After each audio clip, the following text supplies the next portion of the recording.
Anime just dominated the box office again, and this time it was Chainsaw Man's turn. Reze Arc slashed into theaters and immediately claimed the #1 spot in the US and Canada over its opening weekend. An impressive feat for a series this dark and unapologetically violent, especially one without the same mainstream reach as something like Demon Slayer, for instance. It pulled in about $14.7 million domestically, and globally, the movie has now crossed $108 million worldwide.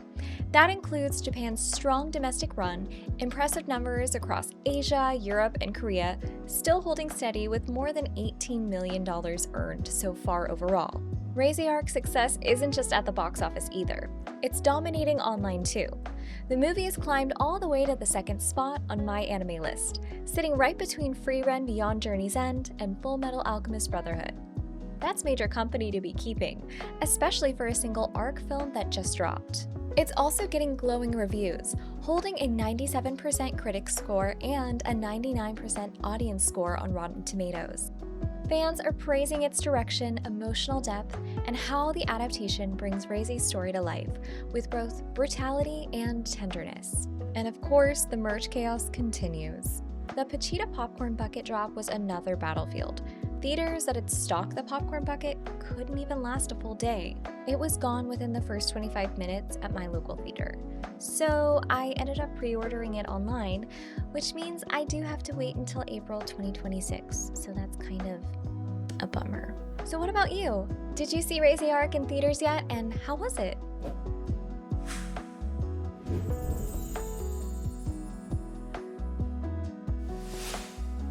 Let's talk One Piece, because 2026 is shaping up to be a major reset for the Straw Hats. Toei Animation just announced that the anime will take a short break, from January through March 2026, before returning in April with a brand new schedule. Instead of running nearly every week like it has been for 25 years now, One Piece will now air in 2 seasonal core, about 26 episodes a year.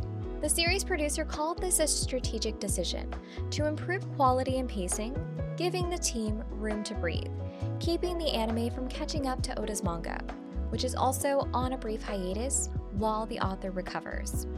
With the new pacing, fans are expecting smoother animation and less filler as the next chapter of Luffy's journey kicks off.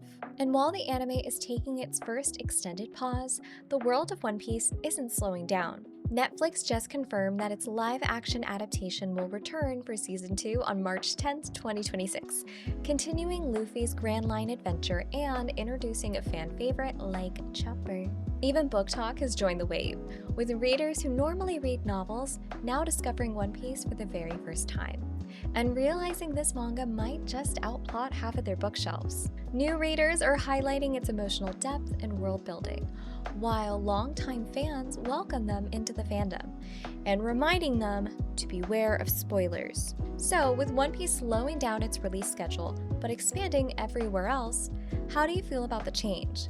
Would you trade fewer episodes for better quality, or do you prefer the comfort of weekly adventures with Luffy and the crew?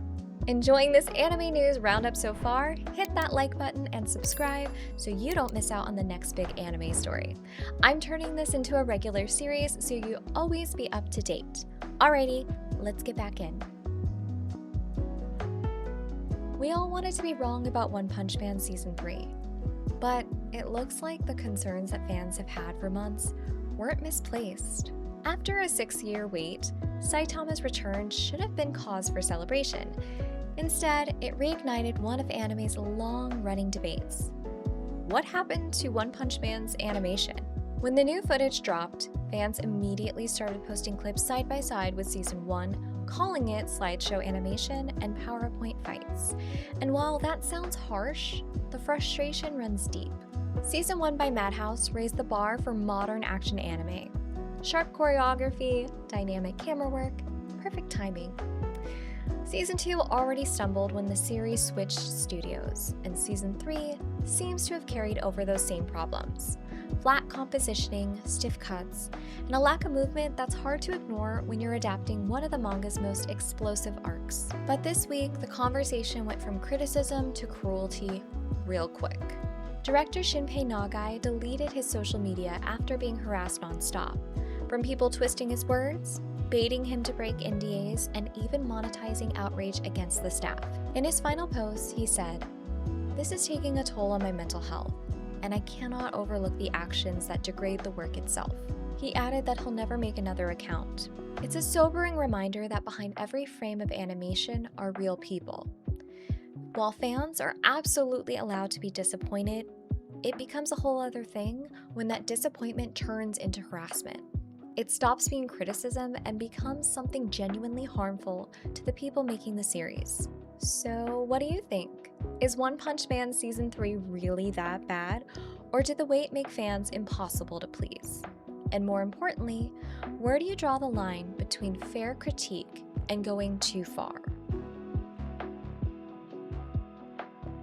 Have you ever just opened up your favorite streaming service only to find that one of your favorites has gone missing? Well, it happened again, and this time it's Crunchyroll. Without warning, a handful of classic titles quietly disappeared from the platform, including Claymore, 91 Days, and Death Parade. Crunchyroll used to provide expiration dates for titles leaving the service, but it no longer does that. For years, the company hasn't consistently notified users about which shows are on their way out, and sometimes anime just vanish without warning. According to fans on Reddit, licensors no longer allow Crunchyroll to post license expiration dates, allegedly because it strained those partnerships. No official explanation yet from Crunchyroll, but fans suspect it's due to expired licensing rights, something that's becoming way too common as anime distribution gets more fractured across platforms. If you're planning a spooky season rewatch of Claymore or Death Parade, you might be out of luck, unless you own them physically. And that's why this story is hitting harder than usual. It's not just about losing access to a few shows, it's a growing reminder that streaming isn't permanent. What's available today can be gone tomorrow, no matter how popular it is. A lot of fans are now urging others to invest in physical media, whether it's Blu-rays, box sets, or digital copies that you actually own.